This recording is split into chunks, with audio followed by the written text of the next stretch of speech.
오늘 몇 번 읽어보고 하나님이 내게 이 본문을 통해 무슨 말씀을 주시는가를 간단히 요약해보라. 그것이 설교의 주제가 되고 전체 내용이 되는 것입니다. 원포인트 설교를 하라. 주제를 여러 잡지 말고 한 가지만 잡고 달려가라. 그리고 알기 쉬운 설교를 하라. 초등학교 4학년 아이가 이해할 수 있는 설교. 그리고 재미있는 설교를 하라. 졸면 안 돼. 그리고 감동적인 설교를 하라. 좋은 예화나 간증을 통해 감동을 주라. 그리고 삶에 적용하도록 하라. 이 말씀을 듣고 어떻게 살아야 될 것인가가 지시가 되어야 된다. 그 다음에 영혼 구원에 초점을 맞추라. 특별히 낮 예배는 교회 처음 나오는 사람에게 초점을 맞추는 설교가 되거든. 그래서 내가 예수를 믿어야 되겠구나 이렇게 결단할 수 있도록 구도자에게 초점을 맞추라. 그리고 결론을 전도해 두라. 하나님 말씀을 우리가 전하는 것이 교회와 성도의 사명이다. 그리고 아버지의 마음으로 전하라. 하나님 아버지 같으면 이 말씀을 어떻게 전할 것인가를 잘 생각하면서 말씀을 준비하라. 그리고 설교를 길지 않게 하라. 30분 정도 안쪽에 하는 것이 좋겠는데요.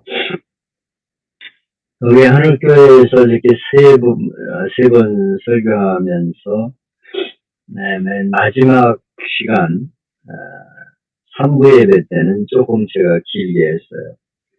설명도 좀 해가면서 여유가 있으니까 1부, 2부는 제한된 시간에 이기 때문에 좀 짧게 하고 3부 예배는 조금 길게 그렇게 하게 됩니다. 그런 건 좀 여유를 가지고 융통성 있게 하면 되겠죠. 설교와 강의 곽선희 목사님하고 김남준, 김동호 목사님 설교에 대해서 생각했는데요. 다른 여러분들 있지만은 그냥 간단히 넘어가고 오늘 마지막으로 설레는 설교자의 유형에 대해서 생각하려고 합니다.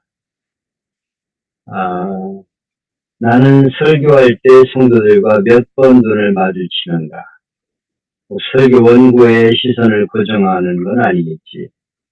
껄끄러운 정치적 성향과 견해를 이야기하지는 않는가?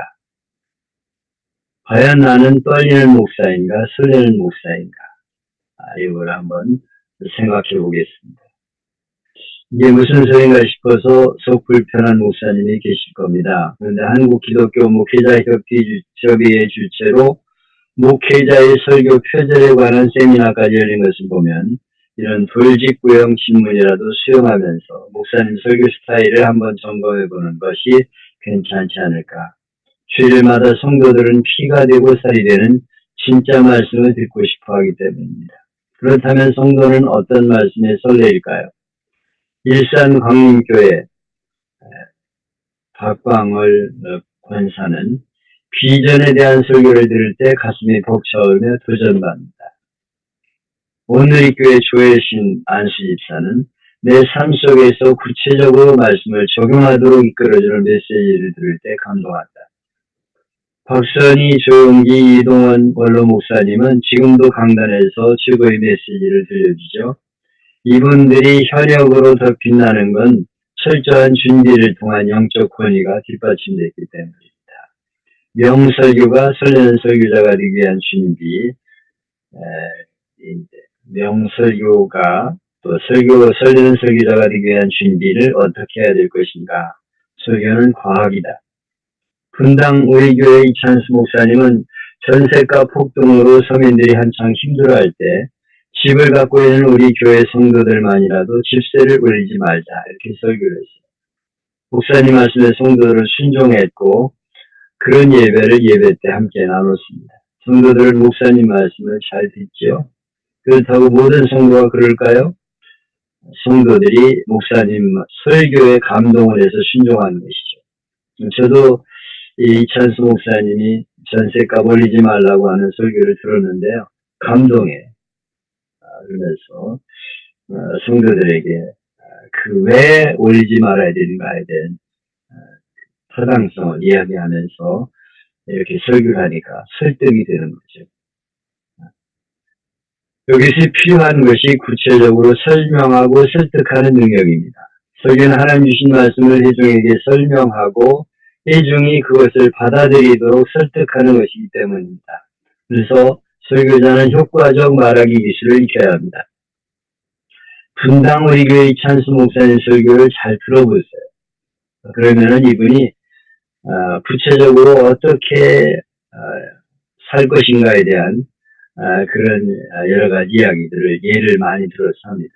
근데 상당히 들으면 설득력이 있어요. 감동이 됩니다. 그래서 이런 좋은 설교자들의 설교를 자꾸 들어보면 내가 어떻게 설교해야 되겠구나 하는 방향이 나오게 되죠. 말하기 전문 강사들은 훌륭한 인품과 영성을 가졌다는 것과 그것을 회중에게 전달하는 것은 전혀 다른 문제라고 지적했습니다.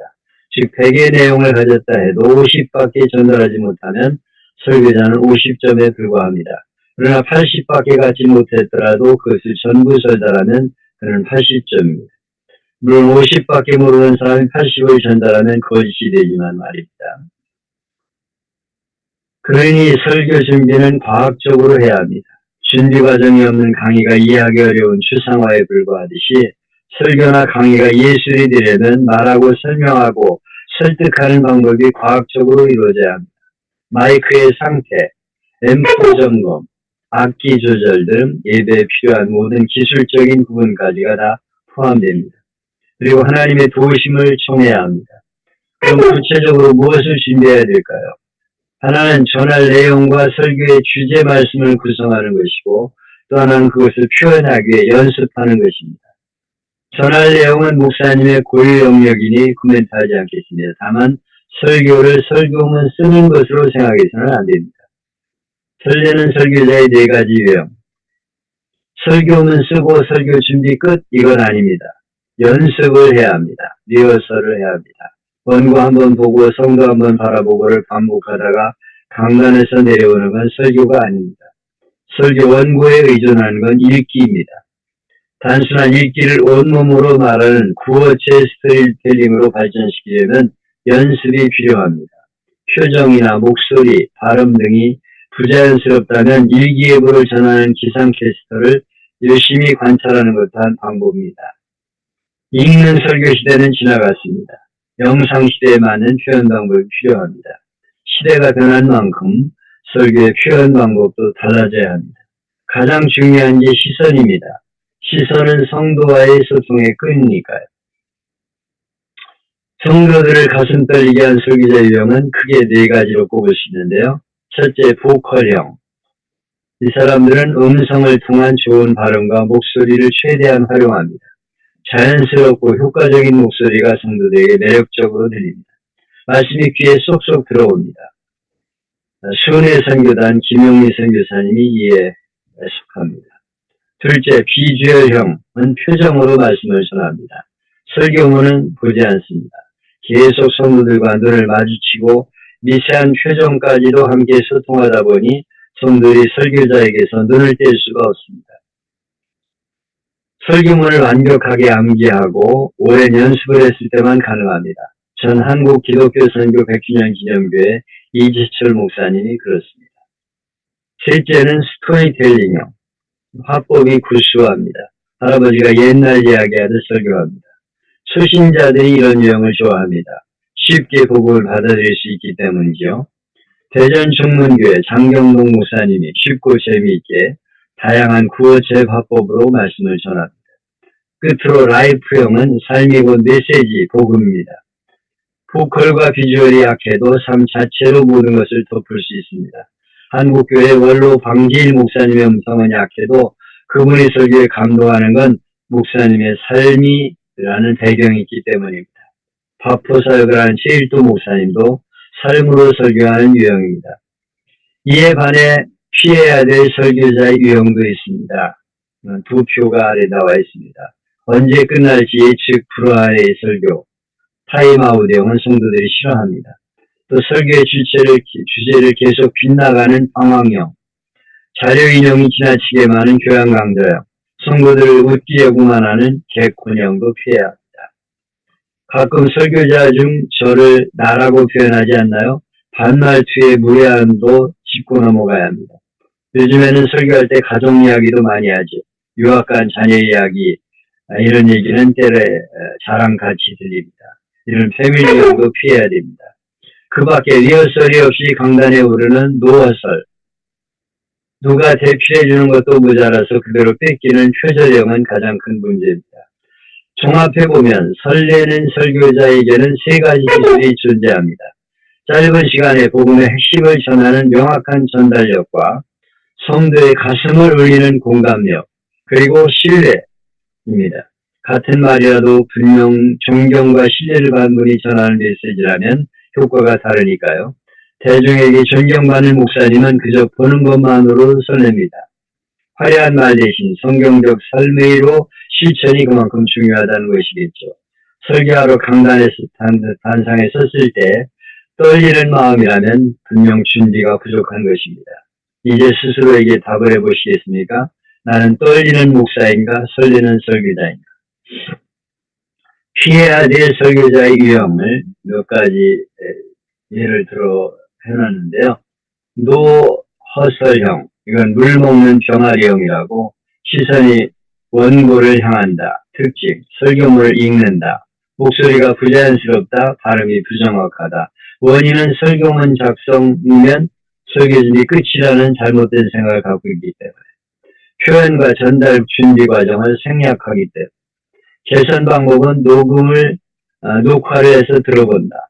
원고와 성도 사이의 시선 각도를 줄인다. 또 상세한 원고 대신 키워드 메모로 대체한다.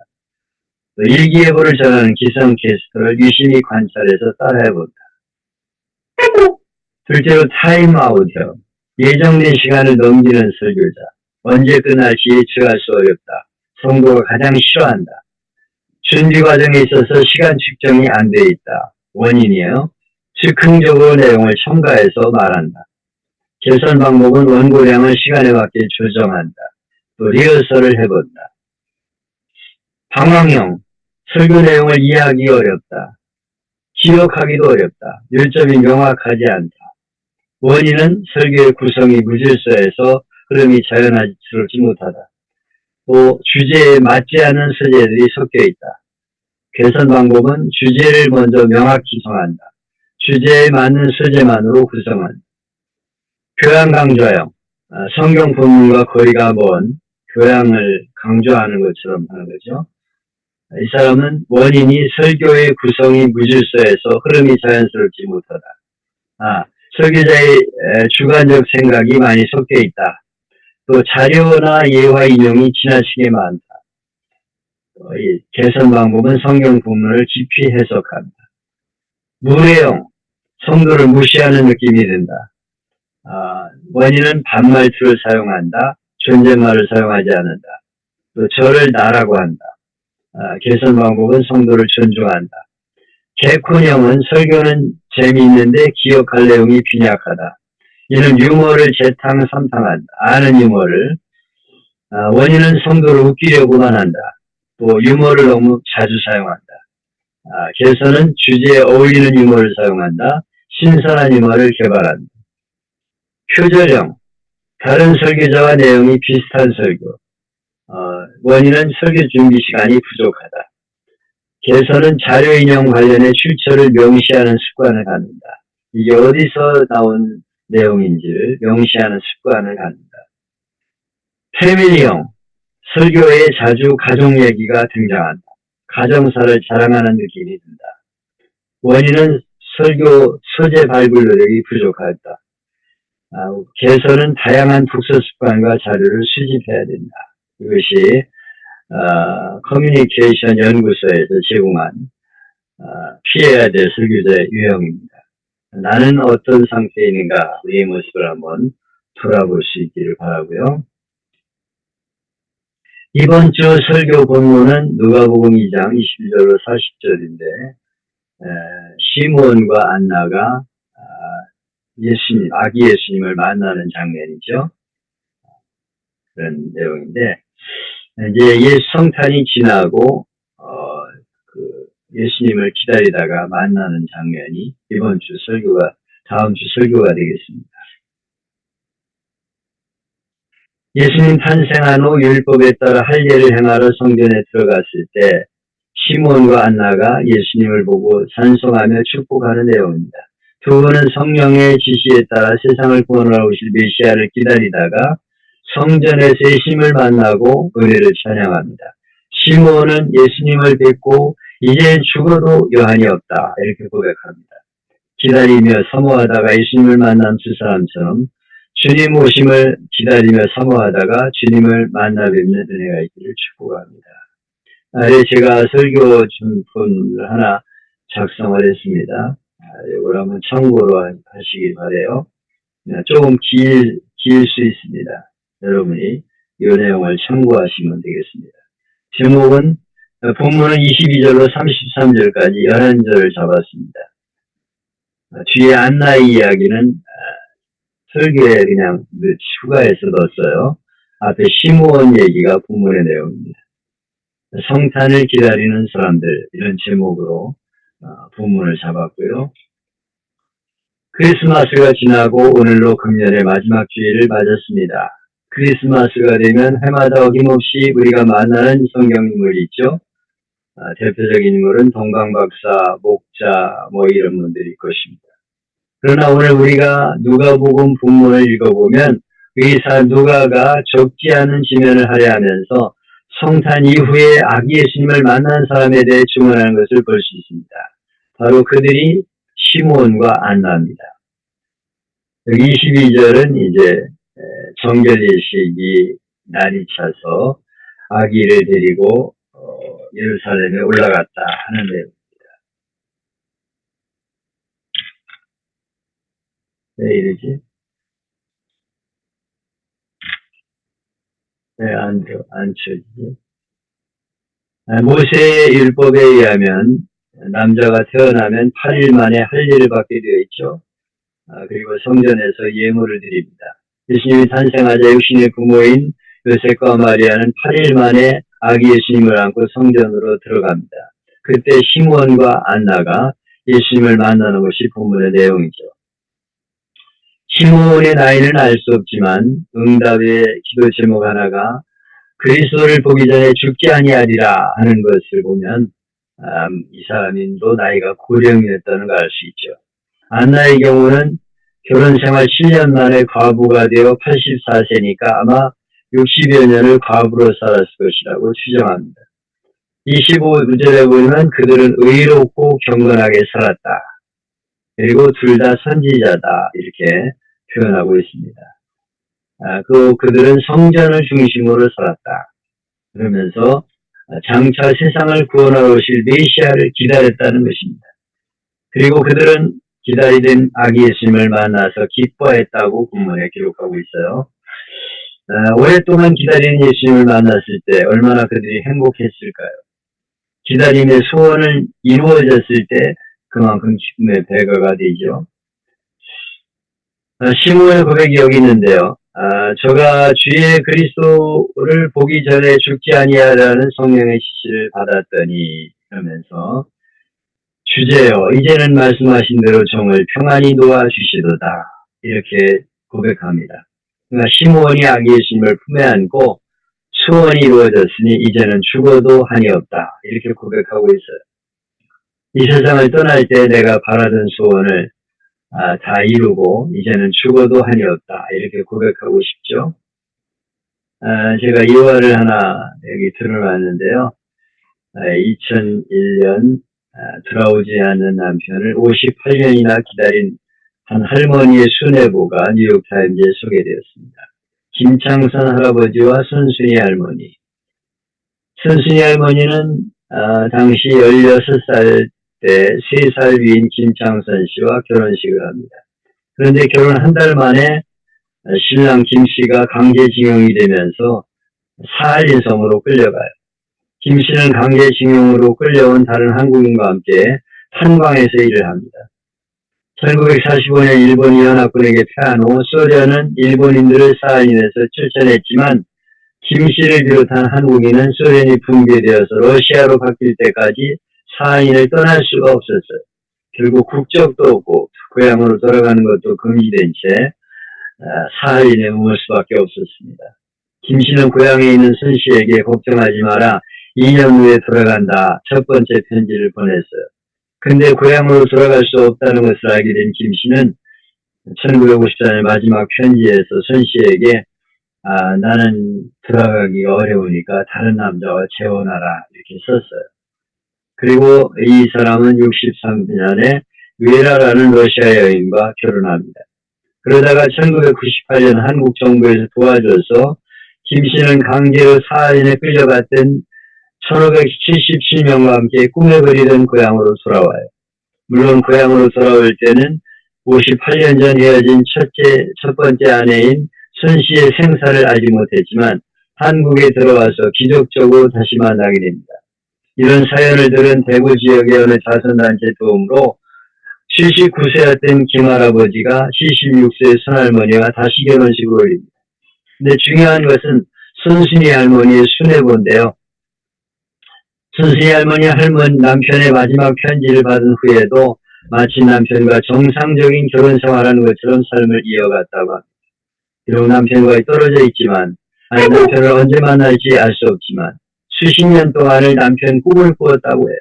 손할머니는 인터뷰에서 이렇게 말합니다.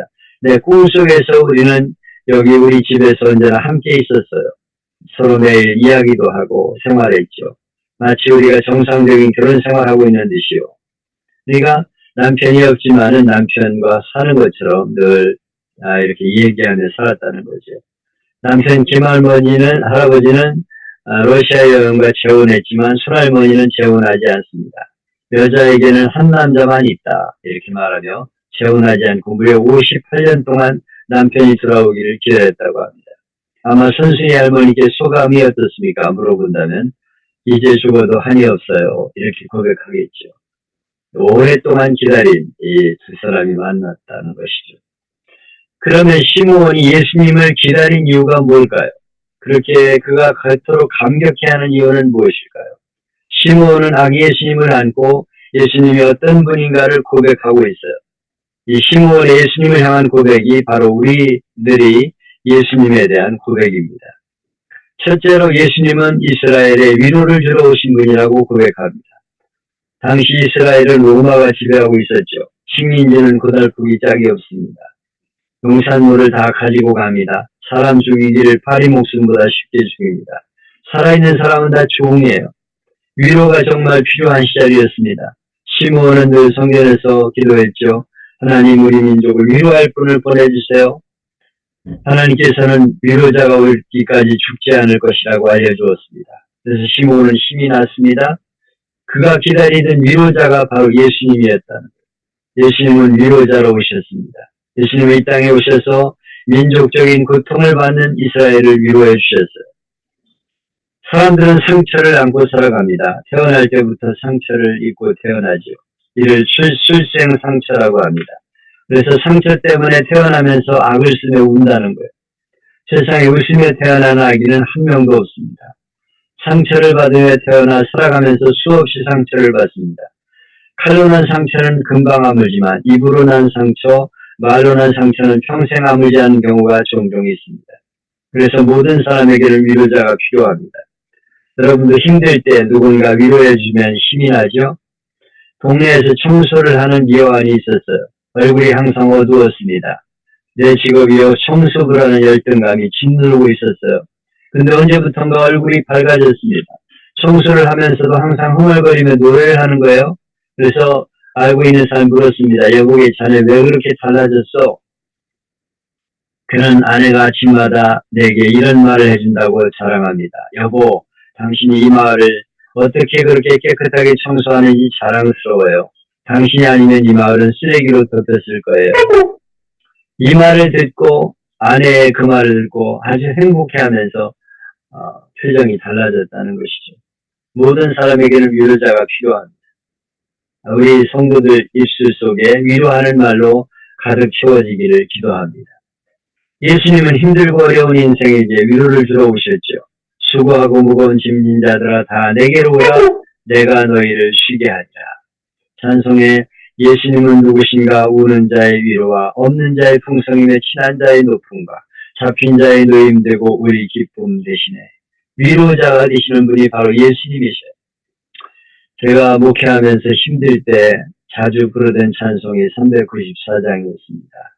이 세상의 친구들 나를 버려도 나를 사랑하는 예수뿐이 있어요. 예수 내 친구 날 버리지 않네. 온 천지는 그래도 날 버리지 않네. 예수님을 생각하면서 기도하면 그렇게 위로가 돼요. 주님이 내 곁에 오셔서 나를 위로해 주시고 나를 어루만져 주는 걸 느꼈습니다. 여러분, 예수님은 우리 인생의 참된 위로자가 되어 오셨어요. 여기 시므온의 고백이 우리 모두의 고백이 되기를 축복합니다. 둘째로 예수님은 우리의 구원자로 오셨다고 고백하고 있어요. 시므온이 기다리는 예수님은 구원자였습니다. 시므온이 아기를 안고 하나님을 찬송하며 말합니다. 내 눈이 주의 구원을 보았사오니. 우리가 성탄절에 기다리는 예수님은 우리의 구원자십니다. 예수님 우리를 죄와 사망에서 건져서 영원한 생명의 나라로 옮겨주리라고 오셨어요. 요한복음 3장 16절에 하나님이 세상을 이처럼 사랑하사 독생자를 주셨으니 이는 저를 믿는 자마다 멸망치 않고 영생을 얻게 하려 하십니다. 왜 오셨어요? 믿는 자마다 멸망하지 않고 영생을 얻게 하려고 오셨다. 전 백일 목사님이 설교하며 사람들에게 물었습니다. 기찻길에서 술 마시고 취한 사람이 누워 있습니다. 어떻게 해야 될까요?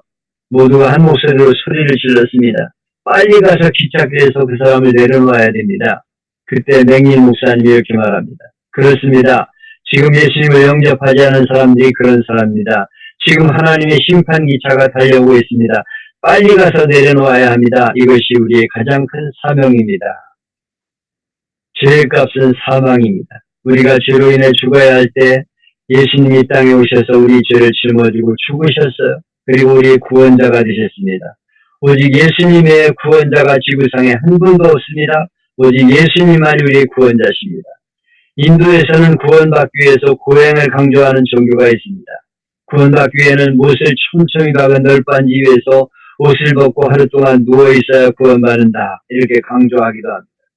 일생 동안 한마디도 하지 말고 벙어리로 살기로 소원해야 구원받는다. 이렇게 말하는 사람도 있습니다. 전봇대 위에 올라가서 24시간 매달려 있어야 구원받는다 강조하는 곳도 있습니다. 목욕탕에 들어가서 코미까지 물을 채워놓고 24시간 움직이지 말고 고행해야 구원받는다. 이렇게 말하기도 합니다. 수백 킬로를 기어가야 구원받는다는 교리를 가지는 종교도 있습니다. 그러나 성경은 그렇게 말씀하고 있지 않아요. 예수님이 나의 모든 죄를 짊어지고 죽으셨기 때문에 그분이 나의 구원자이심을 믿고 고백하기만 하면 구원을 받습니다. 로마서 10장 9절에 내가 만일 내 입으로 예수를 주로 시인하며 또 하나님께서 그를 죽은 자 가운데 살리신 것을 내 마음 믿으면 구원을 얻으리니. 예수님이 나를 구원하러 오셨습니다. 예수님이 부활하셨습니다. 이걸 믿으면 구원을 받는다. 누구든지 마음으로 믿고 입으로 시인하면 구원을 받는다고 말씀하셨어요. 예수님은 우리의 구원자로 오셨습니다. 셋째로 예수님은 캄캄한 어둠 속에 빛으로 오셨어요. 내 눈이 주의 구원을 보았사오니 이는 만민 앞에 예비한 것이요 이방을 비추는 빛이요 이 주의 백성 이스라엘의 영광이니이다. 예수님은 빛으로 오셨습니다. 빛은 어둠의 반대죠. 빛이 있으면 어둠은 물러갑니다. 빛에는 생명력이 있습니다. 우리는 창가에 든 화분에 자라는 식물이 빛이 들어오는 창가를 향해 자라는 것을 발견하면서 빛의 신비를 느끼죠. 동굴에 들어가면 빛이 들어오는 것까지 식물이 자라는 것을 볼 수 있습니다. 예수님은 자기를 생명의 빛이라고 말씀하셨어요. 예수님을 믿고 따르는 자들은 환한 빛 속에 살 수 있게 됩니다. 존 뉴턴은 지중해 여러 나라를 운행하며 장사를 하는 한 선장의 외아들로 태어났어요. 6살 때 어머니가 폐병으로 죽고 학교 다니는 것이 재미가 없어 공부도 하지 못하고 10살 때 아버지 배에서 일을 하기 시작합니다. 그는 강제 징집되어 해군에 입대했지만 훈련을 잘 받지 않고 군생활 규칙도 지키지 않고 탈영했다가 체포를 당해 장기 복역이라는 처벌을 면하기 위해서 노예선의 노예가 된다는 조건으로 군에서 나옵니다. 선원 생활은 거칠고 방탕한 삶이 될 수밖에 없었죠. 그는 포악해졌고 거칠고 부도덕해졌고 노예상이 되어 인간을 매매했기 때문에 인간 이하의 삶을 살았습니다.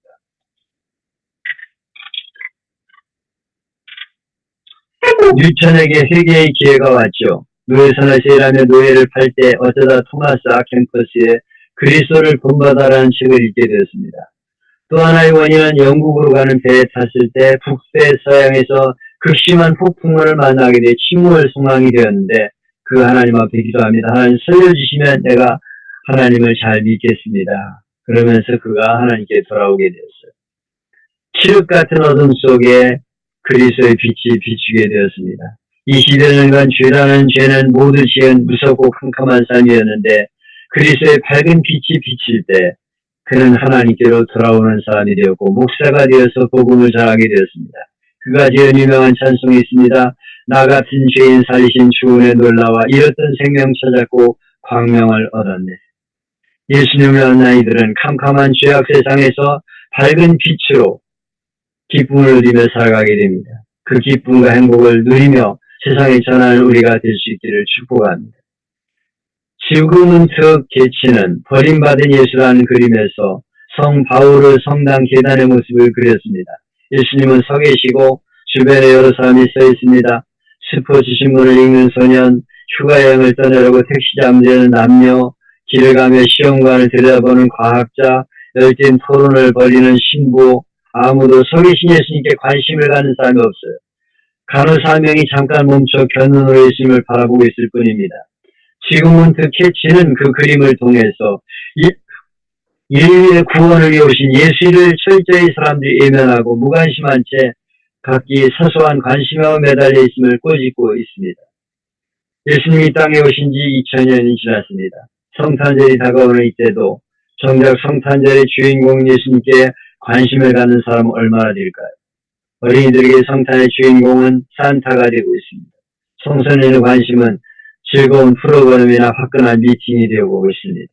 어른들에게 성탄의 관심은 대목이나 돈벌이 기회나 흥청거리는 것으로 변하고 있습니다. 주님을 따르는 사람들에게조차 성탄절의 주님은 무심하게 외면당하고 있는 것은 아닐까 의문이 듭니다. 주님은 오늘도 간절히 주님을 기다리는 모습을 보고 싶어합니다. 주님의 재림을 사모하며 기다리며 경건하게 사는 사람들이 주님을 반갑게 만날 수가 있을 것입니다. 우리 모두 성탄을 기다리는 사람들을 본받아 예수님을 사모하며 기다리는 자세를 갖기를 바랍니다. 여기 시몬과 안나가 예수님을 만나서 이제는 기다리는 예수님을 만났으니 지금 죽어도 여한이 없다고 고백한 것처럼 이 땅의 삶을 마칠 때 환한 웃음으로 아름다운 모습을 보여줄 수 있기를 바랍니다. 시몬과 안나처럼 예수님을 만난 사람, 예수님을 품에 안은 사람, 가슴에 품은 사람은 언제든 세상을 떠나든지 나는 지금 죽어도 한이 없습니다. 이렇게 고백할 수가 있습니다.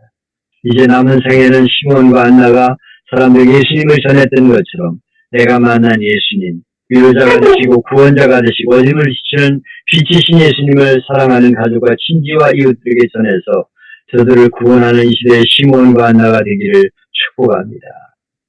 네. 이상입니다. 네, 오늘도 우리 목사님 아주 수고 많이 하셨습니다. 금우순 목사님 마이크 부시고요.